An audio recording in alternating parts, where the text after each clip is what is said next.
bonjour. Je crois qu'avec le déploiement des missiles antimissiles patriotes aux frontières turques, on est vraiment maintenant tout près. C'est une nouvelle guerre occidentale contre un pays dans la région.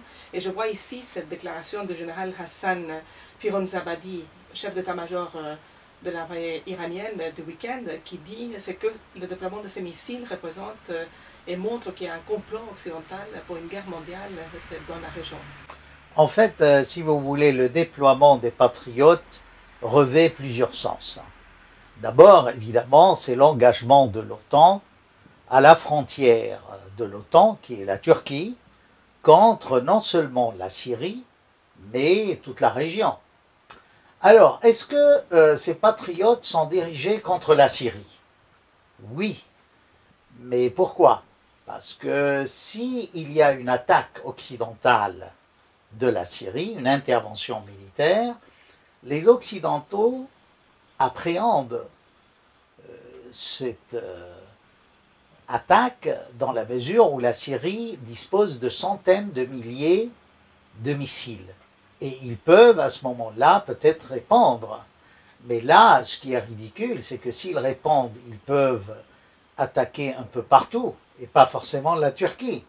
Donc à ce moment-là, il faudrait qu'ils déploient des patriotes au Liban, en Jordanie, en Israël. Je ne sais pas si c'est déjà assez meublé de patriotes pour répondre aux différents missiles syriens, et même à la limite en Jordanie, puisqu'on sait très bien qu'il y a un centre d'espionnage français et britannique qui est à la frontière jordano-syrienne. Donc ça, c'est s'il s'agit vraiment de la Syrie. Maintenant, ces patriotes aussi, c'est un peu dirigé contre l'Iran, c'est clair. Est-ce que le même système peut être utilisé pour protéger contre l'Iran et contre la Syrie? Ah oui, oui. Peut être équipé d'un système AWACS aussi? Oui, ça peut. C'est-à-dire que si jamais il y a une attaque de missiles iraniens, hein, ces patriotes peuvent répondre. Et ça peut être même dirigé contre la Russie. Si jamais les Russes interviennent pour aider leur allié, la Syrie. Donc, ce déploiement de patriotes est polyvalent. C'est pour cela qu'il a été perçu comme provocation, et c'est vrai qu'on peut risquer un dérapage de guerre mondiale. Le fait aussi d'engager des forces allemandes, c'est une première. Parce qu'on engage déjà les Allemands, les Pays-Bas en avant dans cette guerre. Oui, c'est-à-dire ça montre bien, comme je l'ai déjà dit plusieurs fois, c'est une bataille Est-Ouest qui se profile à l'horizon. Donc maintenant, l'efficacité des patriotes, je crois que c'est pas si efficace que ça, mais la portée est symbolique, qu'on est là en fait. Et peut-être, en commençant par ce déploiement de patriotes, ça annonce peut-être une aide militaire à la Turquie beaucoup plus importante. C'est symbolique, cette histoire de patriotes pour le moment. Parce que je ne crois pas, avec les 4 batteries qu'ils vont installer, ça va vraiment changer la bataille, l'issue de la bataille. Je ne le pense pas. Alors ces derniers temps, on a vu aussi les États-Unis commencer à brandir à nouveau la menace des armements chimiques. C'est pour trouver le prétexte, c'est pour une invasion ou une guerre, c'est contre la Syrie.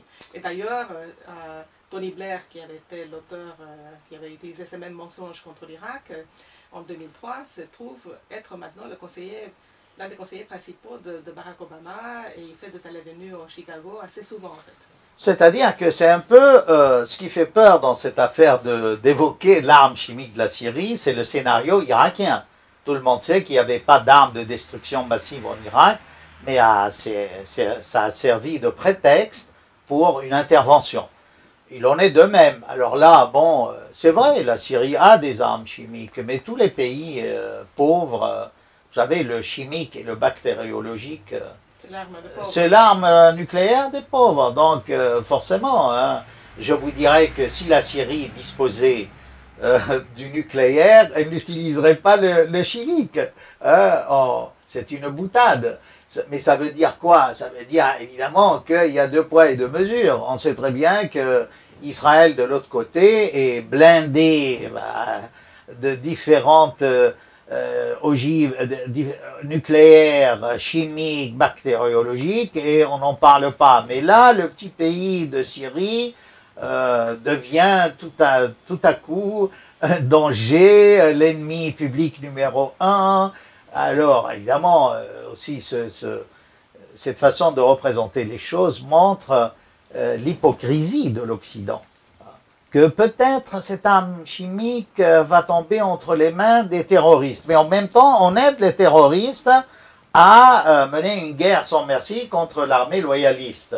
Oui, c'est ce que dit certaines sources, y compris le gouvernement syrien, que le grand danger, ça serait que ces armes chimiques tombent entre les mains des rebelles. Oui, en tout cas, ces rebelles-là sont aidés par les Américains. Hein. Je rappelle que ceux qui ont utilisé dans l'histoire l'arme chimique au Proche-Orient sont les Anglais dans le Sinaï contre les Turcs. Donc, ce n'est ni aux Américains ni aux Anglais de donner des leçons, n'est-ce pas, aux Syriens. Que je sache, nous, on a reçu des réfugiés arméniens, kurdes, irakiens, palestiniens, et jusqu'à maintenant, dans l'histoire de la Syrie contemporaine, on n'a jamais utilisé d'armes chimiques. Et même les vrais bombardements, la première ville qui a été bombardée au XXe siècle, c'est Damas. Par qui? Par l'expédition du général Gouraud et compagnie. Avant de rentrer dans ça, peut-être on peut revenir sur la formation de cette coalition internationale pour la Syrie à Doha. Les États-Unis ont interdit le mouvement Al-Nusra pour pouvoir dire qu'ils soutenaient maintenant cette coalition qui serait désormais laïque et modérée du point de vue islamique. Alors, qu'en est-il réellement de cette coalition? En fait, cette coalition, si vous voulez, n'a rien de laïque, puisque à sa tête, il y a un prédicateur de mosquée. Je vois mal comment un homme religieux, prédicateur de mosquée, qui était réfugié dans les pays du Golfe, qui aide les mouvements intégristes, tout le monde le sait, du jour au lendemain devient un homme modéré. Hein. Non, là je crois, il se moque du monde. Hein. Alors, et lui-même, le comble, lui-même déclare que les États-Unis ne devraient pas mettre Al-Nusra sur la liste des groupes terroristes. C'est en fait quelqu'un qui crache dans la soupe. Les États-Unis le reconnaissent et ferment les yeux. Le même jour, je crois qu'il s'est trompé de lieu. Quand il a prononcé son discours à Marrakech, il a cru qu'il était dans une mosquée à Damas et qu'il défendait, n'est-ce pas, dans un langage démagogique, l'islam, alors que tout le monde sait que ce groupe Nusra est un groupe terroriste qui a commis au moins 600 attentats graves en Syrie, des camions piégés qui ont fait sauter des hôpitaux. Cela s'est soldé par des dizaines de blessés, des dizaines de morts, des centaines de blessés. Non, et puis même ce Nusra, bon, je crois que si l'Amérique voulait vraiment noter les groupes terroristes, il n'y a pas que Nusra. Hein. Je crois qu'il faudrait toute une page, au moins, hein, pour mettre le bataillon de l'unification des divines, le bataillon contre les mécréants d'Alaouites, le bataillon des petits-fils du prophète. Enfin, l'onomastique de ces bataillons donne à penser que vraiment c'est une armée de takfiristes, fondamentalistes, islamistes, appelez cela comme vous voulez, tout ce qui est en iste, négatif et fanatique. C'est eux qui contrôlent toujours la coalition internationale. Ah oui, parce que vous savez, dans le Conseil national syrien, il y avait 2/3 de frères musulmans. D'accord. Et ce Conseil national syrien est dans cette coalition. Donc, il y a au moins là-dedans les 2/3 du Conseil national syrien qui sont frères musulmans. Vous n'allez pas me dire aujourd'hui que les frères musulmans, ça y est, c'est devenu des gentils. À voir ce qui se passe en Égypte et ailleurs, je crois que là, on va de fanatisme en fanatisme. Donc, ceux qui contrôlent vraiment la situation du point de vue militaire au sein de la Syrie, c'est quand même les barbus, les rebelles. C'est les djihadistes étrangers. Alors là, on a des preuves que les prisons de l'Arabie saoudite et d'autres pays islamistes, tous les condamnés lourds, disons, ont été envoyés en Syrie. Et ce qui se passe, si vous voulez, on a des extrémistes de partout. Hein. Aujourd'hui, on évalue le nombre de djihadistes étrangers à quelques dizaines de milliers, hein, au nord d'Alep et au sud de Damas. Donc, ce n'est pas n'importe quoi. Et là, franchement, les États-Unis vont même plus loin que ce qu'ils avaient fait en Afghanistan. En Afghanistan, on savait qu'il y avait les Moudjahidines, mais là, ça prend une proportion énorme, hein, puisque tous les services secrets de l'Occident s'y mettent également, hein, avec le fond stratégique de cette guerre qui est la Turquie, qui les arme, qui les entraîne, et puis il faut voir que les frontières syriennes aujourd'hui sont quasiment une passoire, d'où la difficulté de l'armée loyaliste de remporter une victoire rapide. Mais je ne pense pas que ces groupes, si vous voulez, vont remporter une victoire. Non, ça va durer. Ça va durer parce qu'ils s'attaquent à quoi? À des petits centres de 15-30 personnes. Ou alors, ça fait rigoler, la bataille de l'école des fantassins d'Alep. Mais cette école a été vidée au mois de juin. Il restait quoi? Quelques soldats pour garder les lieux. Mais là, j'ai l'impression que ces djihadistes réussissent à s'introduire dans les camps palestiniens. Est-ce que c'est pas le problème qui a lieu à... Alors, les Palestiniens ont toujours fait partie du tissu de la société syrienne, très bien intégré. On a eu des ministres palestiniens. Mon recteur de l'académie de l'université d'Alep où je travaillais était palestinien, Ahmed El-Hassan. Enfin, son nom me revient, tout le monde sait ça. Maintenant, ce qui se passe à Yarmouk, c'est que Yarmouk a une situation stratégique par rapport à Damas. Et les djihadistes ont vu ce point faible, c'est-à-dire que ça poserait problème, hein, surtout que le Hamas a, par ses responsables, donné des déclarations pour les rebelles contre le gouvernement syrien loyaliste. Donc la bataille fait rage là-bas entre les Palestiniens pro-rebelles et les Palestiniens pro-Assad, oui, disons. Parce que je vois que le Qatar a fait toute une intervention du côté du Hamas pour récupérer ce mouvement. Il y avait Al-Thani qui avait été à Gaza, qui a donné beaucoup d'argent. Il y avait Khaled Mashal Khaled Mashal, c'est symbolique, a quitté Damas, il vit au Qatar. Voilà, il vit au Qatar. En fait, le Qatar achète tout le monde, hein. Même l'Occident. Hein. Il distribue à tour de bras des milliards de dollars. Mais, méfions-nous, c'est, par exemple, ce qu'ils ont donné à la Tunisie, au niveau de l'intérêt, c'est le double, hein, de l'intérêt du FMI. Hein.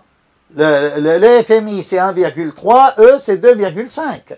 Donc, c'est des cadeaux empoisonnés. Si déjà la Tunisie a du mal à rembourser le FMI, dites-moi comment elle va rembourser la dette aux Qataris avec 2,5. Non, puis c'est pareil, par exemple, le Cheikh Qardawi déclare que si on ne dit pas oui à la constitution en Égypte, hein, l'Égypte perd 20 milliards. Hein, Qataris. Ça vous montre à quel point cette démocratie, n'est-ce pas, est libre et laisse décider le peuple de son sort. Non, franchement, l'Occident tombe de plus en plus bas. Hein. Et là encore, j'attends le deuxième épisode de ce printemps arabe qui va être une révolte contre les dynasties du Golfe, justement, qui aident ces djihadistes. Parce que on a armé ces djihadistes, mais la majorité du peuple syrien est modérée. Elle ne veut pas de ces djihadistes. L'autre jour, à Alep, il y a eu une manifestation de dames non voilées. Elles ont arraché leur voile, symboliquement, que vous n'êtes pas des hommes. pour qu'on se voile devant vous. Hein. Quittez les quartiers. Hein. Et il y a eu, on les a tirés aux armes automatiques. Ces manifs ont reçu des obus de mortier. Vous voyez, il y a quand même de plus en plus une partie du peuple syrien modéré qui se révolte. Il y a des comités de quartier qui se forment, qui essayent de lutter, mais il y a le pouvoir de l'argent. Alors, forcément, dans un État, dans une situation de guerre, l'argent a beaucoup de valeur, hein, mais ça ne peut pas durer. Ça ne peut pas durer, je ne le pense pas. Hein. Moi, j'ai confiance. Hein. Vous savez, c'est pas la première fois qu'on a une guerre, une guérilla, quoi. Hein. Vous avez des exemples d'Amérique du Sud, ça peut durer des années, mais l'État central est toujours là et continue de fonctionner. Alors, que fait la France dans cette galère?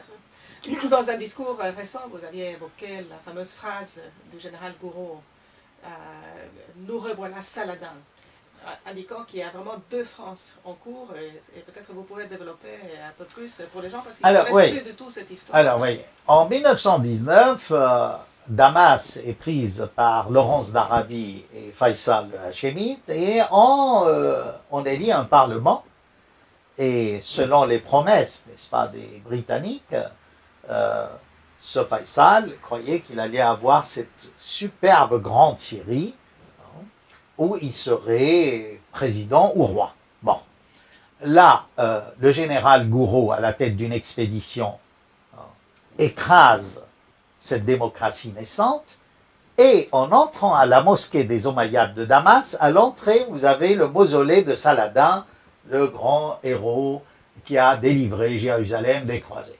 Alors, on dit que le général Gouraud s'est tenu devant le mausolée et a parlé à Saladin en lui disant « Nous revoilà, Saladin ». Ça voulait tout dire, ça voulait dire que ce colonialisme, cette expédition coloniale, était dans le prolongement des croisades, et c'est-à-dire une guerre. Et quand on pense aux croisades, on sait très bien que c'était pas pour délivrer le Saint-Sépulcre, pas du tout. Et il en est de même aujourd'hui. Cette croisade n'est pas pour installer la démocratie, sinon il fallait commencer par l'Arabie Saoudite et le Qatar, et non pas la Syrie, exact, parce que ces deux pays n'ont pas de constitution, ouais, alors que la Syrie a un parlement. Vous me direz, oui, mais c'est truqué, est-ce que les parlementaires représentent bien le peuple syrien? D'accord, ouais, mais au moins il y a un texte, il y a un président, il y a des élections. Truqué, pas truqué, c'est un autre problème. Hein. Aujourd'hui, les élections en Égypte sont aussi truquées, hein, après le printemps arabe, entre guillemets. Ouais. Alors, ça explique aussi cette répression violente. S'il y a répression et guerre violente, c'est parce que Gouraud représentait la tendance anti-général Lyautey qui était au Maroc. Parce qu'il y avait deux écoles de colonisation française. L'école de Lyautey, où on respecte les traditions des gens. Par exemple, ça vous montre pourquoi on ne peut pas entrer, si on est chrétien, dans une mosquée au Maroc. Hein? Pourquoi les grandes villes impériales marocaines n'ont pas été détruites? Parce que Lyautey a demandé qu'on construise hors de la muraille des villes. Tandis que l'autre école qui était destructrice, celle du général Gouraud, et qui s'est prolongée jusqu'en 1946, elle a tout balayé. Damas, pourquoi il y a de grandes avenues? Mais parce que c'est à la Napoléon. On a bombardé la ville et on a ouvert avec des canons. Voyez-vous? Donc, ça explique aussi ce qui se passe aujourd'hui un peu en Syrie. Les Syriens sont les élèves des Français. Hein? L'académie militaire qui forme les officiers a été fondée par les Français à Homs. Et c'est de là qu'est sorti Assad, entre guillemets. Donc, il y a une tradition qui se perpétue. Hein? Ceci dit, évidemment, il faut voir aussi que quand le général Gouraud est entré avec son expédition, il n'avait pas face à lui des djihadistes armés par les services secrets. Il avait 1000 hommes, un noyau de l'armée syrienne qu'il a eu le plaisir d'écraser à Maïsaloun, cette plaine qui est à l'entrée de Damas antique. Mais je crois que vous faites toujours appel à une autre tradition française, qui est celle de la politique arabe de la France, du général de Gaulle. Alors voilà, là, ce qui est inquiétant, si vous voulez, c'est que la France perd sa politique arabe du général de Gaulle, hein, et même de François Ier, parce qu'il faut trouver ce lien, hein, de la défense des minorités. Et vous savez, à l'époque, ils ont agrandi le Liban de peur qu'il y ait une grande Syrie sunnite, hein, qui écrase le petit Liban chrétien. Alors qu'aujourd'hui, qu'est-ce qu'on est en train de faire, si vous voulez? On est en train vraiment de rééquilibrer entre l'Irak et la Syrie. Comme les chiites sont arrivés au pouvoir grâce aux Américains en Irak, ils veulent que la Syrie se radicalise d'un point de vue sunnite. Et vous voyez les contradictions, le bourbier dans lequel tombent et Hollande et Fabius, et à se demander, est-ce qu'ils comprennent vraiment ce qu'ils font? Personnellement, je ne le crois pas. Non. Je crois qu'ils suivent aveuglément une politique américaine. Ils sont intégrés dans l'OTAN, et du coup, voilà. il y a une espèce d'acculturation, on adopte les mêmes ennemis de l'OTAN, c'est comme si on avait la même tradition, et c'est je crois qu'aujourd'hui, la France est vraiment bien loin, n'est-ce pas, de cette politique arabe, et franchement, je crois qu'il faut s'attendre à un revers, un retour de bâton. Si ces groupes djihadistes vont s'entretuer d'ici quelque temps et que ce croissant chiite qu'on a voulu détruire renaît de ses cendres, et alors on va avoir l'air de quoi en France? D'avoir soutenu des pays du Golfe. Qui nous dit que ce prince du Qatar va rester au pouvoir, hein, ou que cette famille de Saoud ne va pas avoir des déboires avec ces chiites qu'elle persécute, avec les millions de chômeurs qu'elle a, hein, en attendant les arrose de l'argent du pétrole. Oui, mais on ne vit pas que de l'argent, ces gens-là ont d'autres ambitions, hein, que de recevoir l'aumône des princes Saoud. Je crois qu'on est vraiment dans de mauvais draps. Et ça, on va le découvrir d'ici quelque temps. Mais là, ce qui donne confiance peut-être à la France, c'est qu'elle n'est pas toute seule dans cette entreprise néocoloniale. Oui. C'est que tout le monde est là, donc après tout, on noie le poisson, quoi. Que bon, si c'est en revers, ben, ce sera pour l'Angleterre, la Turquie, les États-Unis. Ma foi, ça passera.